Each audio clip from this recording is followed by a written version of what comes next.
Hello, everyone. I'm Dave Thompson, and I'm excited to be interviewing my two sons, Jake Thompson and Josh Thompson. Guys, thanks for today. Doing well. How are you? We're doing great, and we're kind of excited about this new venture that you all have going. Um, uh, Jake is 20 years old, and Josh is 19. Am I Uh, right? in about a month, I will be. Yeah. And okay, just about. And to this point, they are mates. They have been on various jobs in the industry, food service industry in Fort Collins, Colorado. But they've got something exciting that's coming up for them, an exciting venture that they're going to do. So, guys, why don't you just explain to us what's going to happen starting August 1st in your lives? Yeah. So obviously we're two different people, so I don't want to speak for Josh. We're about to be moving kind of as a unit, but I think I'll just answer first kind of what it is personally for me, and then I'll let Josh sort of say his side of things. So in 8 days now, 8.5, Josh and I are going to be hitting the road with bare minimum essential necessity items for living, hitting the road to basically travel the north, west, and then the west coast of America for what's looking like about what will turn out to be a 4-month trip, give or take. And now part of the fundamental like makeup of the trip is, comes with the sort of indefinite time period. If we want to come back early, we're going to come back early. If we want to stay out for a year, we'll stay out for a year. And that kind of has to do with the idea that this is a mindset thing. For me specifically, a huge part of this is redefining what necessity looks like. I find myself recently, I'm 20 years old. I've been out of my parents' house for 3-ish years. And I find myself sort of collecting these things, these items all around me that I attach to my own sort of identity. I say these are my clothes, these are my items, these are my things that I surround myself with, and they are attached to me. They are a part of me. And this trip, in a huge sense of it, and this metaphor might make sense to some and might not to others. I'm cutting my hair. I've grown it out. I've seen this thing, this external thing attach itself to my identity, and it's time to reevaluate, completely look at myself as something separate from the things around me, these distractions. I wake up in the morning and one of the first things I do is check my phone for these notifications, Facebook and Instagram and all this stuff, these distractions, and I scroll and scroll and scroll, and it's pitiful. It is not here. It is not now. You are somewhere else in some weird mask of a land that allows you to completely disconnect from the reality of this moment.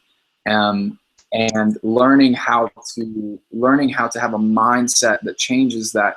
I don't think requires doing something as drastic as I'm doing. However, I recognize that by forcing myself to physically be in this situation, the mindset will be required to follow. I will have no choice but to rewire in my mind what it means to be content and happy, and what it means to be able to make the most of these things around me, recognizing that happiness and success are not circumstantial. It is a mindset, and it is a consistent walk.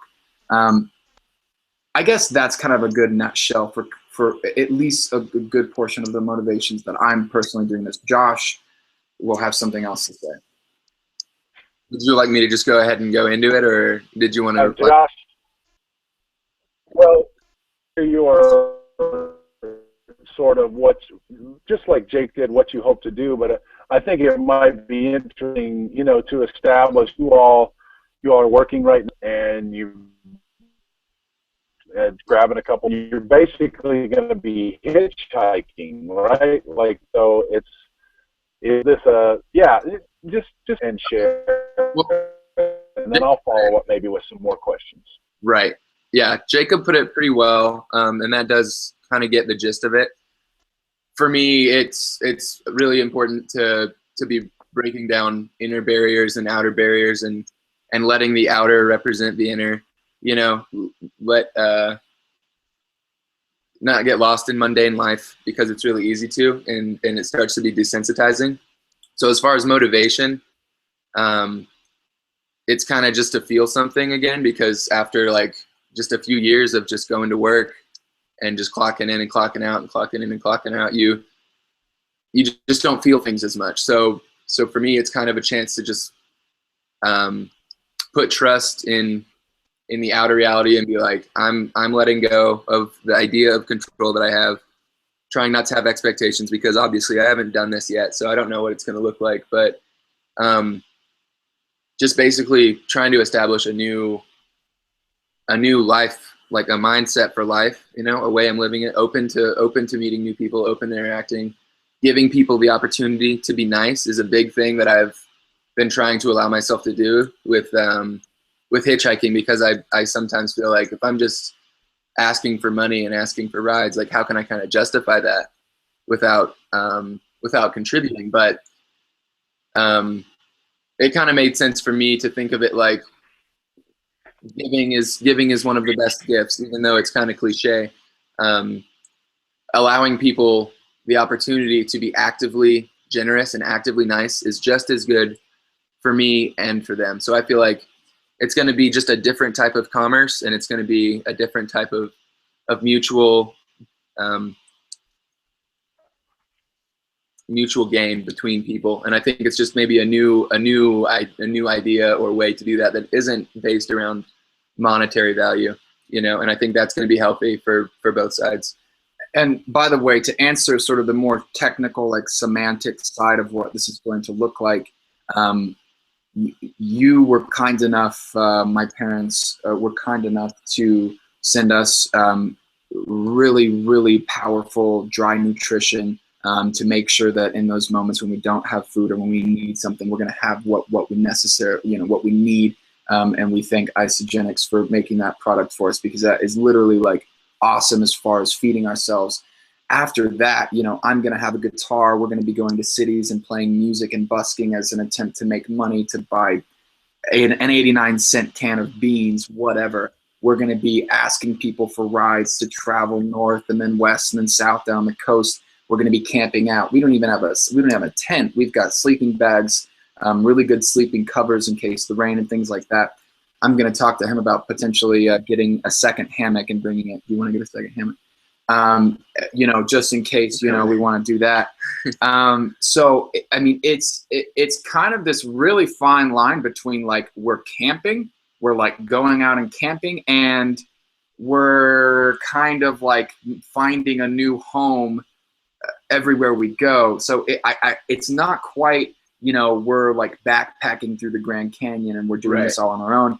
And it's also not quite kind of we have money saved, we have a car, and we're going to do a road trip. So it's almost like in the middle of this two. It's like trying to be an urban nomadic thing, which has not been really figured out quite yet, but giving it a shot. You know, Jordan, your older brother did this, and he wasn't. You guys seem to be way more like in tune with what you're hoping to accomplish, and way more prepared than he was. What part has he played in you deciding to do this? So I think, you know, I was talking to Josh about this the other day. You know, I think a big, and Jordan, I'm not putting words in your mouth. I think a huge part of it for Jordan, and this is speculation to an extent, although if anyone has a professional opinion on Jordan, it may be me, besides his wife. Anyway, I think a big part of it for him was pushing himself to a limit, physically, mentally, emotionally, putting himself in situations that he consciously knew were going to be the most challenging situations that he's been in multiple senses of that. I was talking to Josh about this. You know, we are smart, intelligent, innovative, kind individuals looking to experience a different side of life. I have no intention of starving myself for 4 days on this trip. Might I go without food for 4 days? Possibly. But knowing me, like I'll find food. You know, I will make this happen for myself. Right. I'll take a shower in a gas station sink. You know, like I want to stay. This isn't about me ostracizing myself from this community that I feel I don't want to be a part of. This is me finding a different perspective on the same community, saying it's about time that I redefine what it is that I see in the people around me. These are not robots working at Starbucks. These are not robots working at the gas station. These are human beings who have all this to give and who I can give to. And I want to experience that. You know, so I think Jordan has given me the motivation and almost a really good pointers and know-how to say, okay, there are systems in place in every single city in America that offers free food to people who need it. Panera Bread gives away, donates tons of bread. These are simply examples. There is kindness in this world all around us, and I don't mean to sound conceited or narcissistic, but I intend to take advantage of that. Like Josh was saying, it's kind of this fine boundary, this fine balance between giving someone the opportunity to give and just being plain selfish and just kind of not contributing and asking for something. And we're trying to, I think that balance and that battle is mostly a mental one. It's not action, it's motivation. And so we're trying to come at that with a really honest approach in ourselves and saying, you know what, I have something to give to you. And that might mean simply the opportunity for you to say, here you are, an honest exchange, an honest gift. That did something for me, you know, being the person that's giving. And that might be all it is. Or I might have something to put into your life. And you might not give me jack, but if I have the opportunity to do the same thing to you, I want to. And so Jordan was monumental in sort of giving us an idea of what it can look like if you try, and what it can look like if you have these intentions and these expectations of roughing it. You'll rough it. If you want to rough it, that's what'll happen. Yeah, I think mostly it's about learning to go with the flow, learning to be centered in any situation, putting yourself in situations that aren't your everyday, normal, cozy, walled in, secure life, because that's kind of false. And I feel like that presents on the inner self and also like false sense of, you know, a false understanding of what this is. Because I don't think the point of this, or thus far, living is to be like completely secure and never get touched by anything. Because that's, I don't know, it just doesn't seem like that's overall really what it's about. So just trying to do something spontaneous and be open to maybe a new experience and understanding it as a new learning opportunity. That's kind of what my goal is for it. But as far as Jordan, he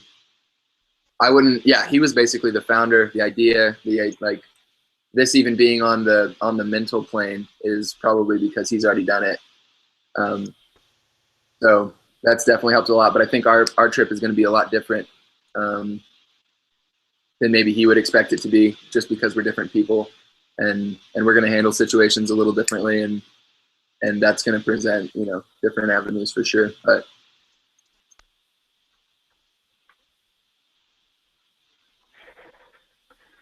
so you all have made some preparations for reentry, and I think it was Jordan advised you to do that. Correct me if I'm wrong.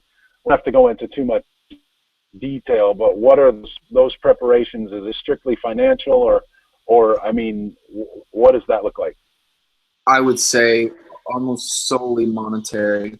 You know, we want to have the opportunity to, you know, get back from this trip, you know, without a job, you know, wherever we decide to stay, which, like I said, even that is up in the air. We are not grounded to anything at the moment. I love Fort Collins, Colorado, so I think I'll be back here. but with the money that we have saved, we could move anywhere, have money to get in a house, get jobs, and then maybe just start on a good right. foot. That is nice. Like, that's a good thing. And I think for some people that's like, oh, okay, they're doing it right. Like, they're not giving up. They're not failures at life. And this is actually a personal struggle for me. Like, looking at myself saying, does 20-year-old Jake, like, does he really like hitchhike? Like, that seems so contrary to what, like, when you would have asked like 11-year-old Jake, what is 20-year-old Jake doing? Oh, he's already successful. He's come out with a couple albums, like, everybody loves him, by the way, like, all this stuff. And redefining that in my head has been terrifying, actually, because even inside right now, like, I have all of these fears coming out. And when I tell people about the trip, they're like, what if you get stabbed? What if you get murdered? And all these, and all these things. And inside myself, it's like, I'm not gonna have a bed. I'm not gonna have a microwave. I'm not gonna have a refrigerator and a freezer. I'm not gonna have all these things. I'm not gonna have safety. I'm not gonna have guaranteed comfort and safety that I worked hard for, because I work and I have a job and I pay my bills and I buy these things and I put them around me and I lock my door and I put another lock on the door and I lock that too. And I say, this will keep me safe. This will keep me comfy. So I'm happy. And what I realize is that's not like, that doesn't make me happy. The extra lock on the door doesn't do it.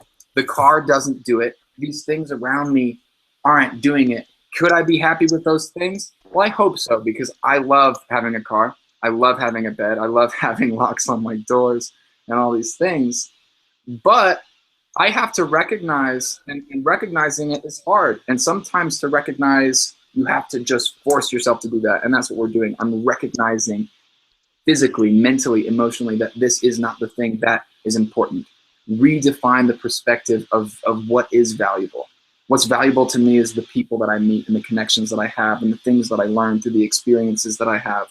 And that to me is going to be far more beneficial and influential in the shaping of my future and my life than the last 5-6 years of my sort of interesting work experience that I've had. I've interacted with a lot of people, a lot of cool people in my, the last 6 years of my job. But it seems like every chapter kind of starts and ends, and then you opt back in and you do it, and oh, I got a new job, I'm going to do it again. And for the first time, I'm like, at the end, I feel it. I'm 8 days out, and I'm at the end of this last chapter, and I'm saying, you know what? Instead of doing this, I'm going to opt out. I'm doing something else. I pick something else. I've tried it. I've done this plenty of times. Time to do something different. Plus, I'm young and youthful and crazy. Like, I'm allowed to do this. Like, I have literally, my responsibilities are so minimal. There's no real reason that I wouldn't just say, yeah, I'm going to jump now. I'm going to go ahead and just jump.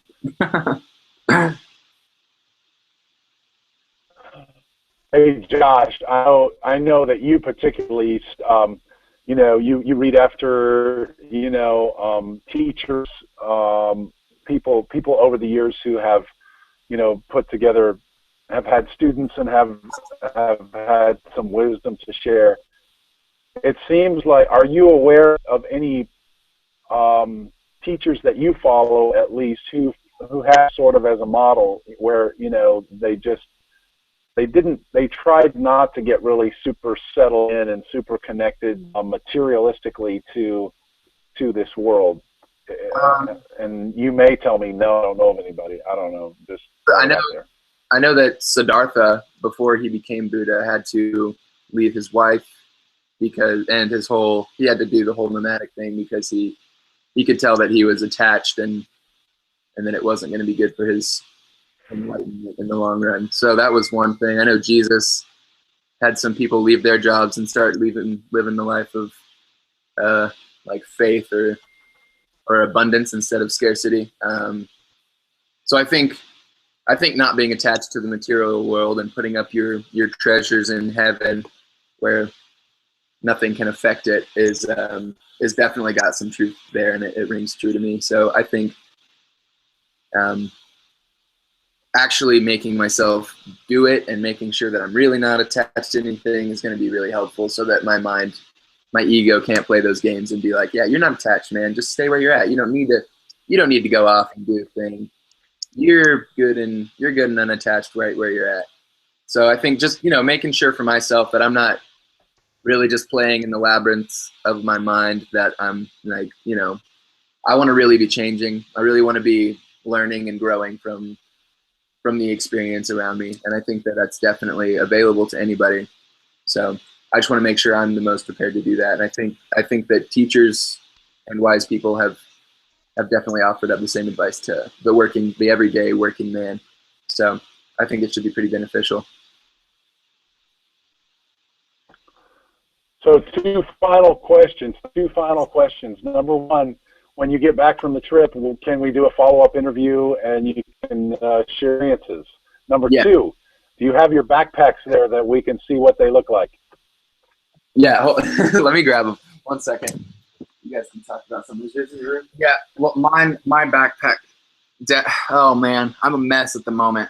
This is actually cool. I've given away, donated / sold probably 70-80% of the things that I own.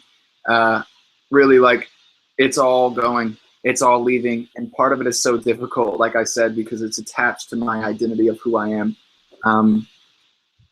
Anyway, all of my stuff that I'll be taking with me is piled in my room in a corner in my backpack, and they are not together. So, but Josh has his.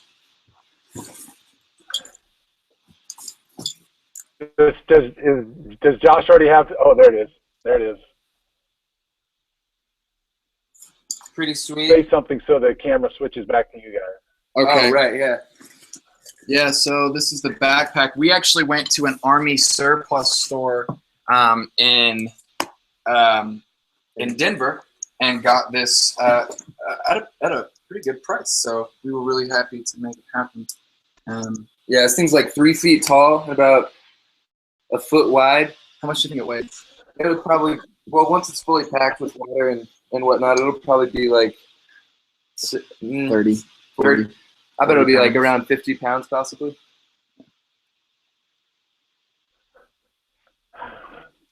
So you guys you're gonna stay fit as well than carrying those packs around. Well, I love you, and I know all of your family members love you and support you, and we'll be following you on Instagram and on Twitter, Josh, and I put those links attached those with this video as well. So that's anyway, awesome. We wish you the best, and please, be safe and come back and share everything that you've learned with us. Definitely. Definitely. Thanks for the interview. Yeah, thank you so much for the time.